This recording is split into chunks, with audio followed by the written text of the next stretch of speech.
It is Thursday, November 19th. This is a Fox News alert. After Wayne County, Michigan certified election results, 2 Republican holdouts are rescinding their vote.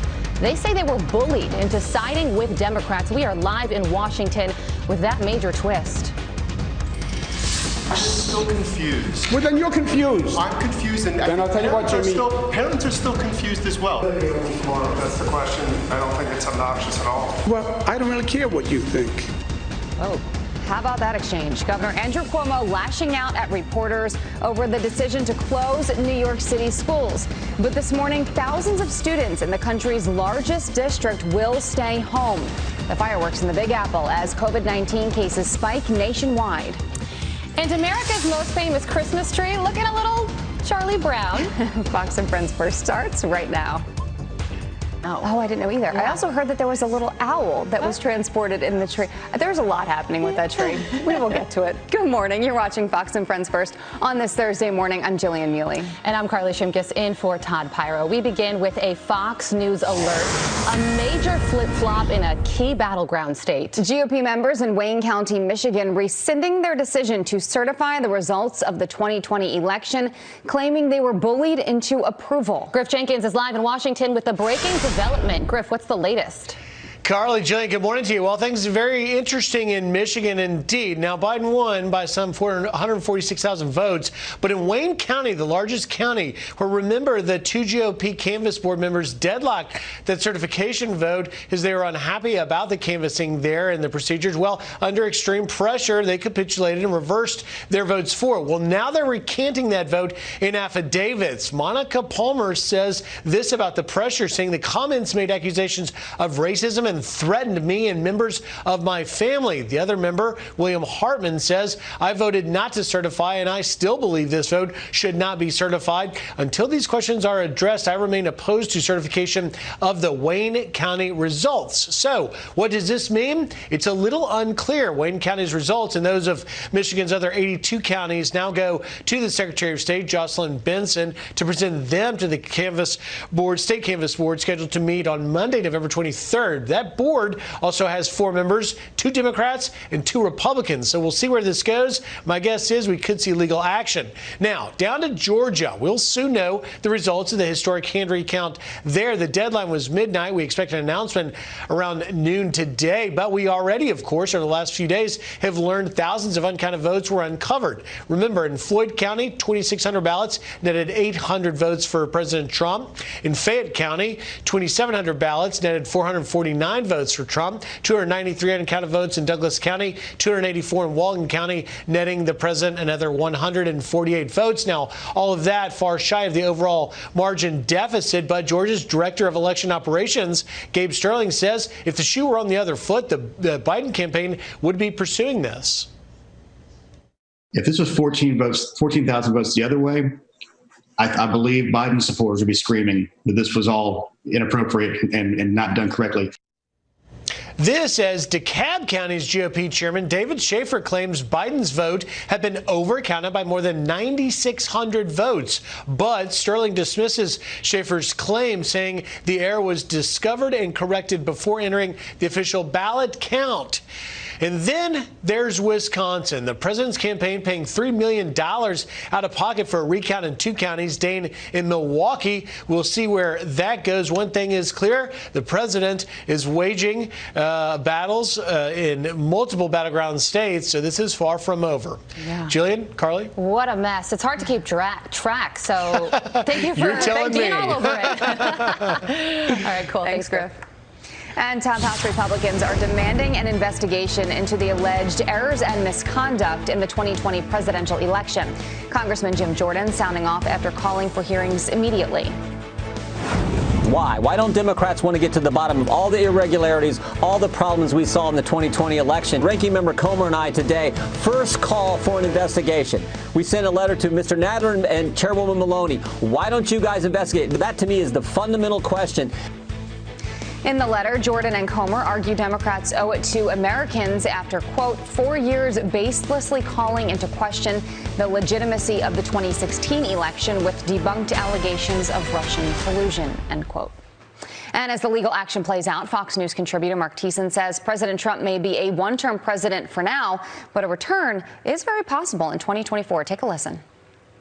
Donald Trump is the first president in 132 years who has a realistic chance of coming back and reclaiming the White House after losing it 4 years earlier. The last president to do it was Grover Cleveland in 1888. That's how long it's been. I mean, when George H.W. Bush left office, when Jimmy Carter left office after one term, their political careers were finished. Donald Trump is still a very strong political force. So if he wants the Republican nomination in 2024, it's his to have, and I think he could win. Now, here's the thing. Thiessen went on to say how President Trump leaves office matters in his chances for possible re-election. Good point.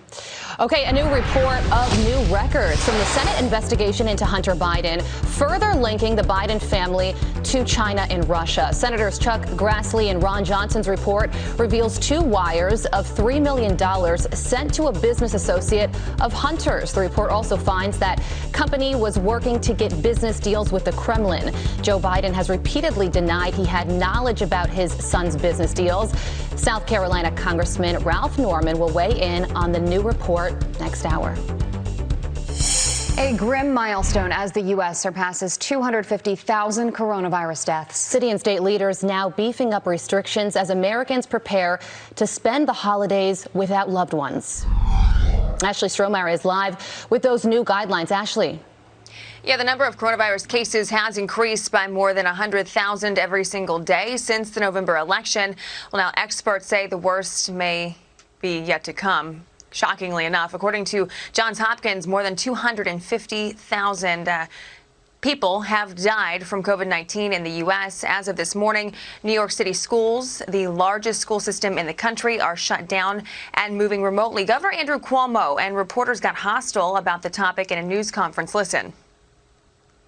What are you talking about? You're now going to override. We did it already. That's the law. An orange zone and a red zone. Follow the facts. Still confused. Well, then you're confused. I'm confused, and Then I'll tell you what, Jimmy. Parents are still confused as well. The schools. No, they're not confused. You're confused. More states are adopting shutdowns starting Friday night. Minnesota bars, restaurants, entertainment venues, and gyms will shut down for 4 weeks. And in Kansas, a mask mandate goes into effect right before Thanksgiving. But as states tighten up, Democrats and Republicans agree a second lockdown is out of the question. We are not going that route. You know, we have learned a lot over the 9 months of this pandemic. And, you know, we took some pretty drastic action at the beginning because we didn't know anything else to do. But now we do know. We're going to push back against that as well. And I'm glad to hear that there are Republican and Democrat governors across the country that agree that that's not the right approach to take. Meanwhile, a warning ahead of the holidays. HHS Secretary Azar says spending Thanksgiving with friends or extended family is a high-risk activity. However, he delivered some good news on the vaccine front. Listen. By the end of December, we expect to have about 40 million doses of these 2 vaccines available for distribution, pending FDA authorization, enough to vaccinate about 20 million of our most vulnerable Americans. And production, of course, would continue to ramp up after that. Later this hour, Dr. Mark Siegel will be joining us to answer your questions at home about the coronavirus vaccine. Back to you guys. All right. Thank you very much, Ashley. Okay, the decision to shut down New York City schools is facing tough criticism. Former Secretary of Education Bill Bennett says it's unfair and hurts students. What a travesty, ridiculous and cruel. Cruel to the students, cruel to their parents, cruel to the citizenry. School is a safe place for kids, and they will now be denied it. Parents, think of the parents having to scramble tomorrow. Here we are pre-Thanksgiving. What are they going to do? Still ahead, New York City Republican Councilman Joe Borelli says this decision flies in the face of science. He joins us live later this hour. A final salute to fallen Houston Police Sergeant Sean Rios, the department veteran surrounded by loved ones as he's laid to rest. Family, friends, and fellow officers remembering Rios as a community leader who dedicated his life to service.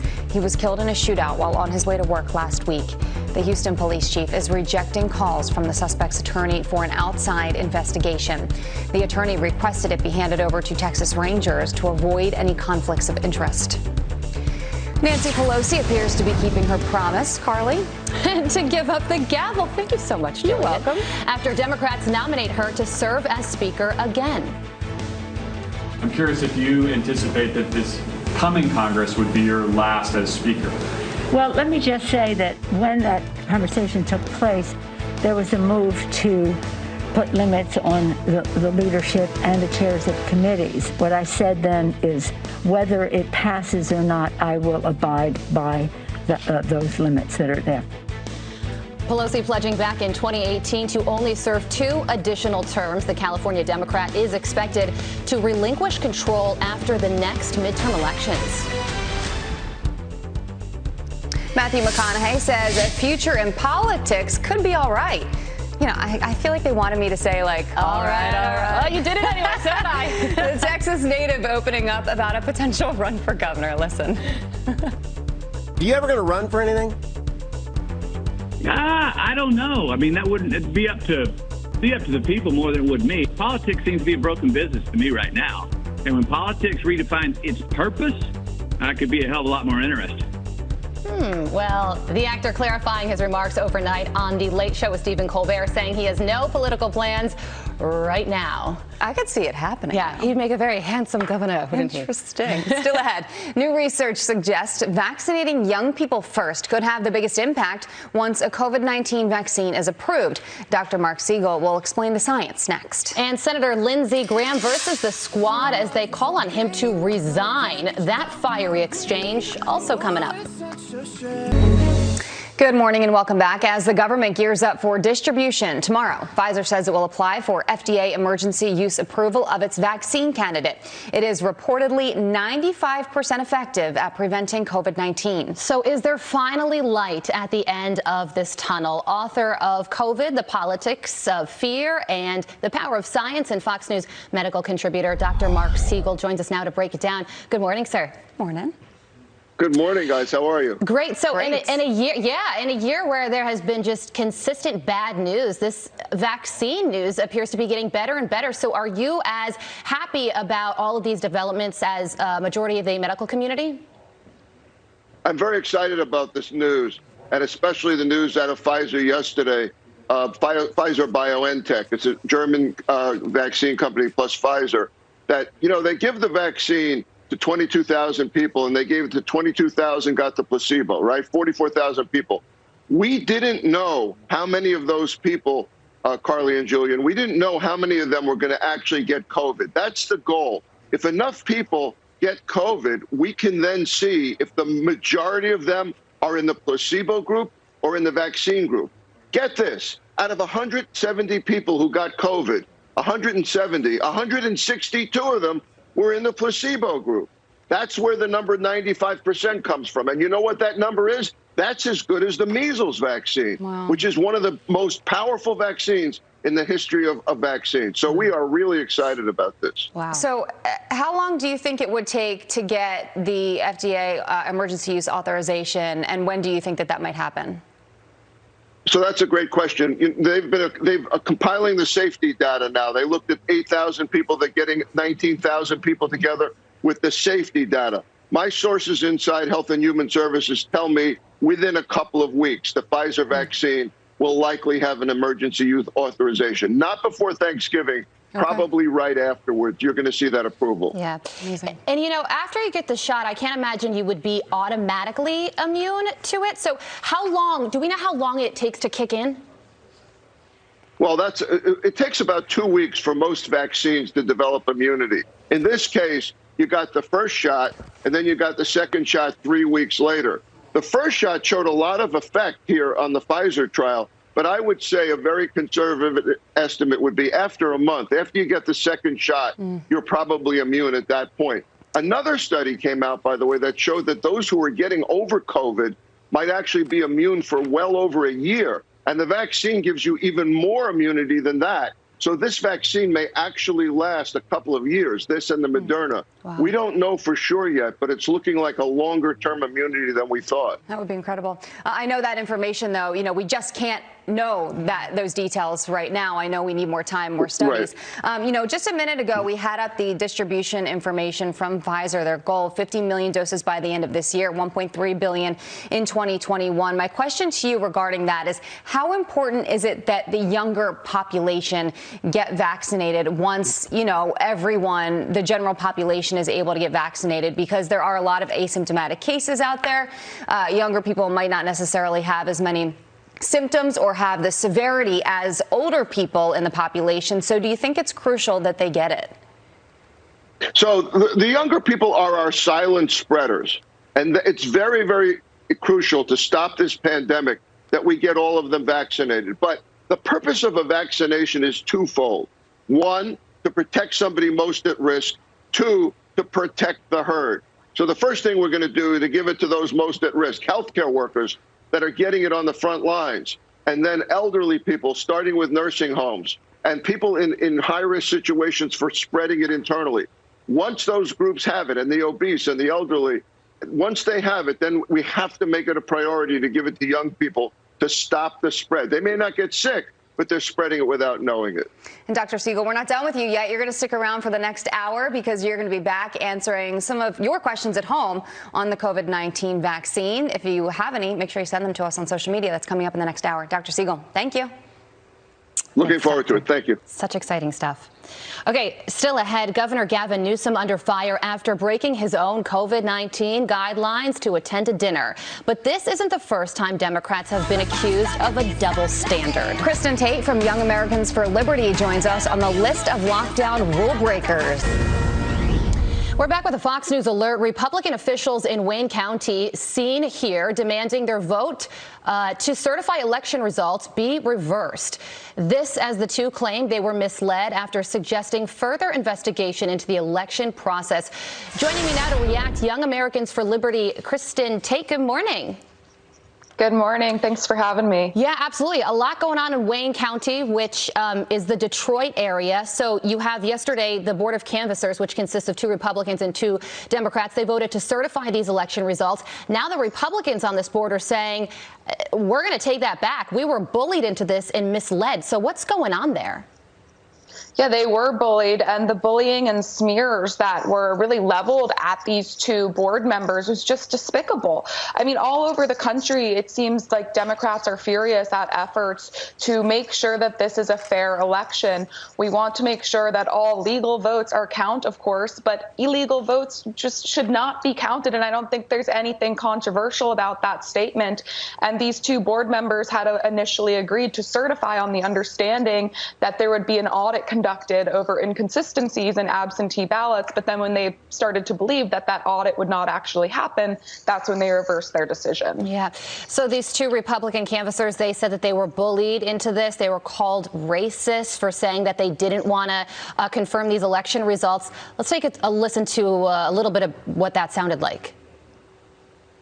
You are a disgrace. It is as though the 15th Amendment was never passed. What the both of you are doing right now is adding to systemic racism. You know, the reason that these Republican canvassers wanted to audit these election results, that's why they said that they would certify the results only if there was an audit that took place, is because the number of didn't match, the number of people who voted didn't match the number of ballots received. So how does that happen? Right. Well, they're saying that, the number of absentee ballots counted doesn't match up with the absentee ballots that, were stated in these sworn affidavits. I mean, this is just something that needs to be investigated. It might not change the results. And Democrats should be in favor of this, too. If they believe that their candidate fairly won, I don't see why they wouldn't want these allegations of misconduct looked into. Again, this really shouldn't be partisan. And the fact that it is really worrisome. Yeah. Meantime, there appears to be a bit of a trend where lawmakers can't even seem to follow their own COVID-19 regulations. You have Gavin Newsom apologizing for going to a party, Nancy Pelosi getting her hair done indoors, Lori Lightfoot out in a crowd of Biden supporters after the election. So they say that we should follow those rules, but they can't seem to follow them themselves. What do you think about that? Yeah, I mean, it's incredible, the hypocrisy. That these politicians are just so flagrant in their hypocrisy that they seem to be unmasking for the American people the Democrats' belief that the political aristocracy is somehow more important than average Americans. I mean, there's just no end to it. Democrats call in police squads to shut down churches while they cheer on these huge gatherings by left-wing groups like Black Lives Matter. They gather by the thousands to remember left-wing leaders who have died, like Ruth Bader Ginsburg or John Lewis, while telling average Americans they can't have simple funerals to remember their loved ones. And now, after months of seeing spikes in depression and other illnesses related to these various COVID lockdowns, they're telling Americans they should not see their extended family or friends for the holidays. Meanwhile, you have people like, Gavin Newsom, who are making these orders, going out to big dinner parties with all of his friends, flouting his very own rules. I mean, it's just so insulting to the voters who are putting these people in power, especially because people in the private sector, the voters, they have been suffering economically for months. Meanwhile, these leaders have guaranteed taxpayer-funded salaries. They don't have to worry about their jobs. Insulting is right. Two separate rules for two different groups of people. Kristen, thanks so much. Appreciate it. Thank you, Carly. Okay. Rules for thee, not for me. Is that the saying? Absolutely. Still ahead, a progressive group aligned with AOC is calling on Joe Biden to push through their economic agenda with or without Congress. Financial expert Mitch Rochelle says regulations and restrictions will just send more jobs overseas. He's live. Welcome back. A far-left group aligned with Congresswoman Alexandria Ocasio-Cortez is now pushing their economic agenda on President-elect Joe Biden and saying he should ignore Congress to get it done. Here to react, financial expert Mitch Rochelle. Good morning. So Joe Biden already facing pressure from this left-wing group with ties to AOC to use executive orders to enact things like the Green New Deal. The heck with Congress. What are your thoughts on that? Well, it's funny. I read the new consensuses. This is AOC's former chief of staff. I read their manifestos, all 7 pages of it. And it seems that not only did they miss economics class, interestingly enough, AOC was an economics major, but I think they missed civics class because I don't think you can do all of these things by executive order. But regardless, they want to mobilize the private sector, which I think is a great strategy. However, when you layer regulations on top of the private sector, whether it be environmental or social justice, all you do is disincentivize the private sector because they're not going to make money doing the things you want them to do. Interesting. Okay, so Joe Biden obviously planning out some of his cabinet members, making some hires here. Let's go ahead and talk about Steve Ricchetti, who actually has been tapped as counselor to the president. He was chief of staff to then VP Joe Biden. He also served as Bill Clinton's deputy chief of staff. Let's go ahead and pull up here some of the permanent normal trade relations bills, which passed. This was May 24th, 2000, which gave China permanent trade benefits, ended congressional voting on continuing trade with China, limited the U.S. ability to impose anti-dumping trade sanctions. And then if you look here at this number, which is just wild to see, between 2 million and 2.4 million U.S. jobs were lost to Chinese trade competition between 1999 and 2011. So with all of that kind of rounded out, the question is, what do you know about Steve? What do you know about what he's done with China specifically? And how important is it that he, among others going forward, continue to hold China's feet to the fire?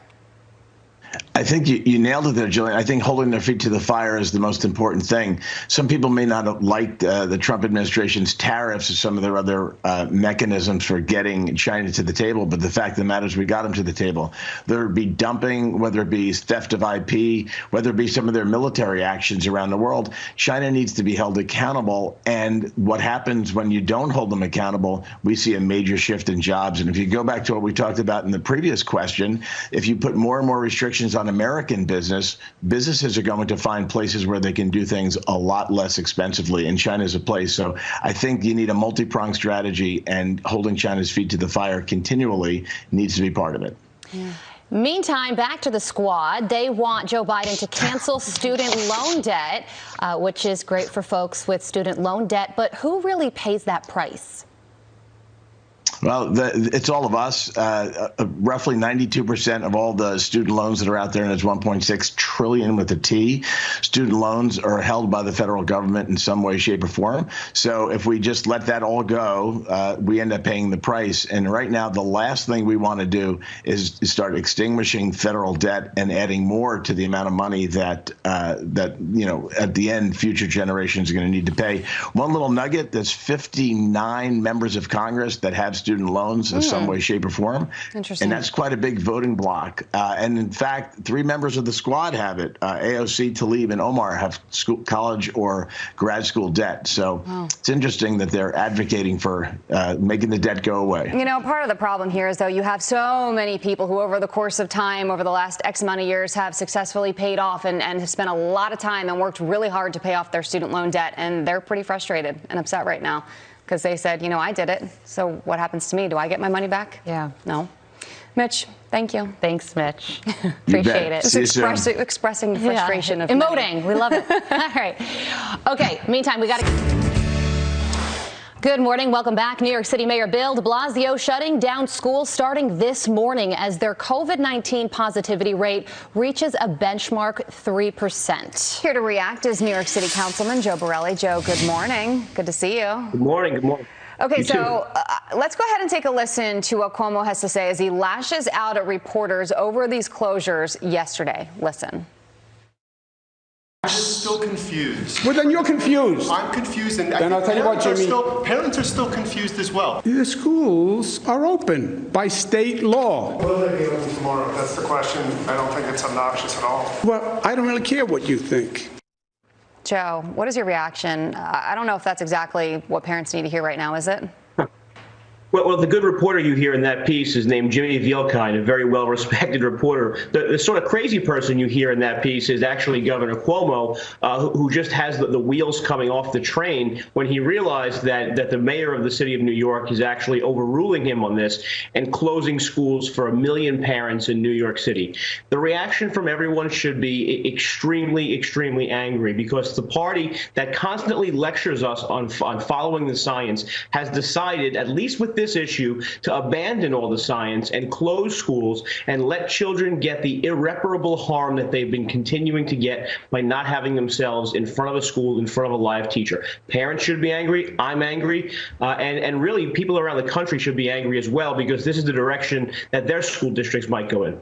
You know, the reason we shut down schools and businesses initially is to make sure that the hospital systems weren't overwhelmed. So in New York City, are any of the hospital systems at risk of being overwhelmed?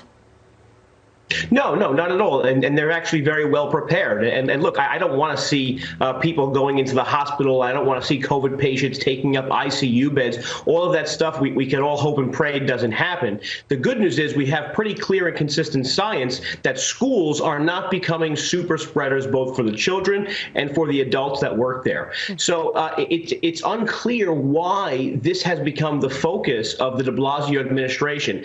I personally think people are really getting sick of de Blasio and Cuomo. These are two guys who live at taxpayer expense in mansions with servants and cooks and their families. And it's too easy for them, who never had to forego a paycheck. They never had to dip into their savings. They never had to max out their credit cards. It's becoming too easy for them to just dictate and bark orders on the rest of us who actually have to feel the harmful effects of a lockdown. In this case, it's parents who will have nowhere to send their kids, whether they have to work, whether they have to do something themselves, or it's the kids themselves who will actually miss out, it seems, on almost a year of in-person school. Well, right. And Joe, that leads me to my point. My question to you was going to be, how old are your kids, and what are you most concerned about for them? Yeah, my oldest is in kindergarten. I mean, it's a place in your life where you're supposed to be developing some of your most important social and early reading, early mathematics skills. And we'll never be able to get these years back. And the good news is, Joe, that we have over 1,000 parents who signed up to be co-plaintiffs in a class action suit. We had already filed a lawsuit because we wanted to open up more robust in-person school. Now with this closure, it's taken on new urgency. So we'll be, filing our order now on Friday morning. It'll force a hearing in 10 days, and hopefully a judge sides with us that there really is no scientific or health reason to close schools in the way de Blasio has. Keep us posted on that lawsuit, Joe, to try and get schools back open. I'm sure a lot of parents would really appreciate that. Joe, thank you so much. Yep. Fighting the tough fight right now for a lot of parents. All right, Republicans are outraged over resurfaced comments made in a sermon by now Georgia Democratic Senate hopeful Reverend Raphael Warnock. He said, quote, "America, nobody can serve God and the military. You can't serve God and money. You cannot serve God and mammon at the same time. America, choose ye this day who you will serve." His opponent, Senator Kelly Loeffler, tweeted out the clip first posted in 2011, calling the comments, quote, "despicable, disgusting, and wrong." His campaign responded saying, quote, "Reverend Warnock was speaking about the need to commit to moral life before pursuing other priorities. This is another blatant effort by Kelly Loeffler to take Reverend Warnock's words completely out of context." The two candidates are headed to a highly anticipated runoff election on January 5th. Wow. Senator Lindsey Graham fires back after members of the squad call for his resignation. It follows a report alleging Graham suggested tossing illegally cast ballots in Georgia. Rashida Tlaib tweeting in part, quote, "Lindsey Graham attempted to commit voter fraud. He can't get away with it. Actions result in consequences." And Ilhan Omar tweeting, "It's time for Lindsey Graham to submit his resignation." Graham responded, quote, "I must be doing something right when the most radical liberal politicians and media pundits in America are calling for my resignation." It's one way to look at it. Well, still ahead, a no-nonsense sheriff laying down the law. I'm not going to be the mask police. I'm not going to be the curfew police.